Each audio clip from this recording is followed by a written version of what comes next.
Ed eccola qua, questa è la mia nuova tastiera meccanica modello SK64 della Apomaker ed è una tastiera meccanica al 60% e si presenta in questo stile panda molto particolare e non nego che questo è stato uno dei motivi che mi hanno spinto a comprarla.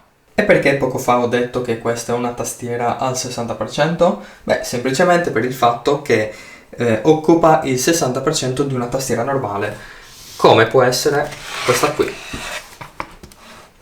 che in più possiede tutto il tastierino numerico, i tasti funzione qui in alto e questi qua. In realtà questa viene considerata una tastiera al 65% perché in più contiene queste freccette qua. E allora vi chiederete, ma perché hai comprato una tastiera meccanica se già ne possedevi un'altra?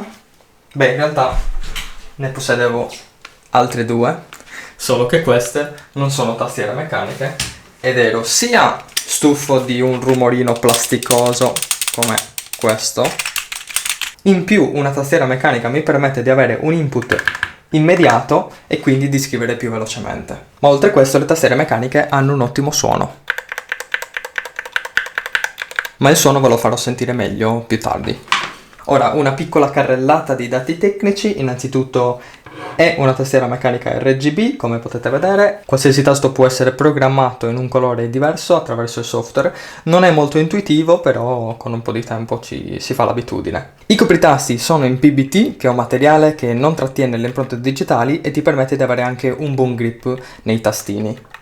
Questa tastiera in particolare monta i Gateron Optical Black, che sono i tasti meccanici ottici, appunto, e la particolarità dei tasti meccanici ottici è quella che nella scheda passa un laser da destra a sinistra e nel momento in cui si abbassa il tasto, il laser si interrompe dando un impulso immediato alla macchina. E per essere così piccola è abbastanza pesante e secondo me è anche una cosa positiva perché grazie anche ai gommini posti qua sotto è davvero difficile spostarla durante la scrittura. Qual è la differenza con una tastiera non meccanica? Semplicemente una tastiera non meccanica possiede una lamella all'interno per cui l'input viene consegnato nel momento in cui la lamella tocca la scheda e quindi non avviene in maniera immediata.